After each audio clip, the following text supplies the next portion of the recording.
Os sinais de que você está se sabotando sem perceber. Bom, hoje o tema é um tanto quanto desconfortável, só que ele é necessário. Então a gente vai falar sobre isso sim. Eu sei que a gente adora achar um culpado para as coisas que não estão dando certo na nossa vida por algum motivo. É realmente muito mais fácil você terceirizar a culpa. É sempre o algoritmo que não entrega os seus conteúdos, a falta de tempo, a pessoa errada que está no seu caminho por algum motivo que seja, ou qualquer desculpa que você queira inventar. Só que vamos ser sinceras, às vezes a barreira é você mesma. Só que hoje eu, na minha humildíssima posição aqui, quero te ajudar a enxergar isso. Já vamos começar esclarecendo que a autossabotagem não é sobre preguiça, tá? Me irrita um pouco o fato da gente simplificar demais quando a gente fala sobre autossabotagem. E assim, a grande questão é, quando a gente fala sobre ela, a gente não tá falando só do fato de você, sei lá, tentar alguma coisa e ela não dá certo, e você ter medo disso. É muito mais sobre as pessoas verem que você tentou e não deu certo. Pensa comigo. Antigamente, quando alguém tentava, alguma coisa nova na vida, mudar de carreira, aprender alguma habilidade diferente, sei lá, o que quer que seja, ninguém tava assistindo. A pessoa tentava, não deu certo, beleza, segue o baile. Ninguém na vida ia saber, só ela e Deus e meia dúzia de pessoas que nem faziam parte da vida dela. Só que hoje, não é mais assim. Dependendo do que você for fazer, ou até mesmo, se você for se expor nas redes sociais, você tem uma plateia. Pode ser uma plateia pequena? Pode, mas é uma plateia que, de certa forma, te assusta. A gente pode dizer que as pessoas sabem que você começou e elas também vão saber se não der certo. E aí que eu acho que entra uma cobrança, um medo, um cagaço que ninguém gosta de falar sobre, que é o tal do medo de virar chacota. É o medo de alguém comentar, o medo de alguém rir de você pelas costas, de você se sentir humilhada porque tentou e não deu certo. Isso trava muito mais gente do que a gente imagina. E eu aposto que você aí pode inclusive estar travada por isso. Vamos ser sinceras, vai? Às vezes você não tem esse tal desse medo de fracassar que todo mundo fica falando que,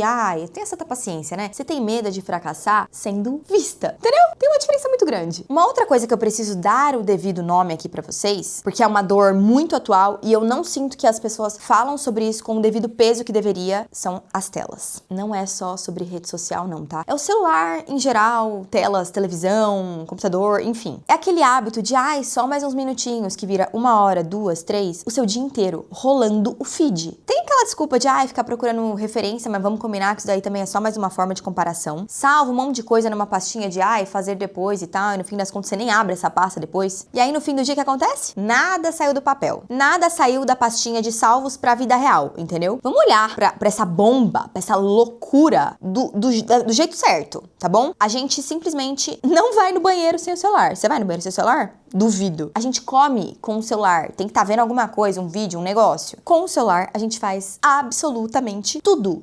E sem ele, parece que falta alguma coisa. A gente simplesmente não suporta mais o silêncio. A gente não consegue ficar no silêncio em paz. No carro, bota som, sem nada, entendeu? Nada, sem nada, em silêncio, na plenitude. Isso não existe mais. E é assustador.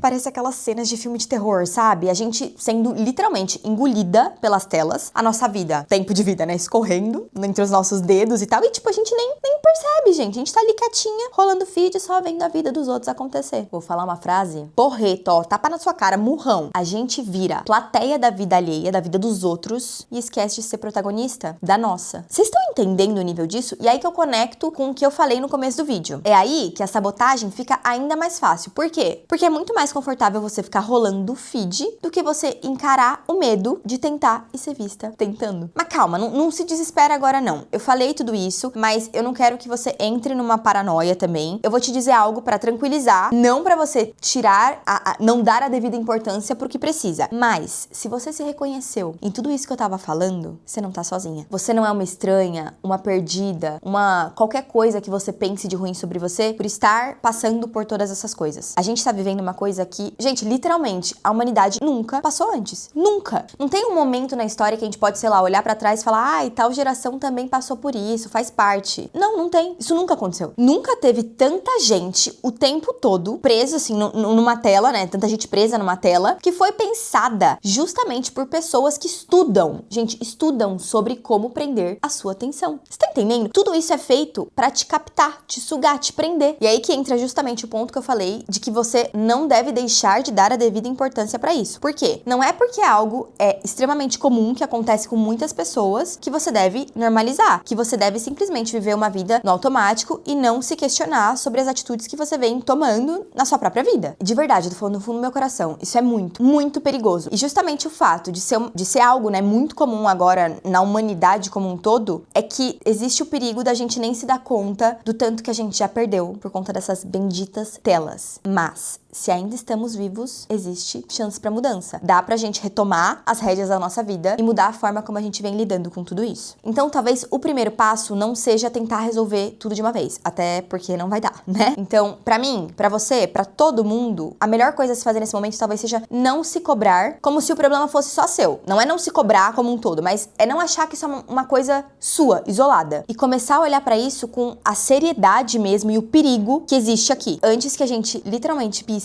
passe 1 ano, 2, 10, uma vida inteira e a gente só vivendo no automático, sem sequer saber o que tá fazendo. Enfim, não tem grandes reflexões ou aprendizados aqui não. Eu espero que vocês tenham gostado do vídeo. Um beijo.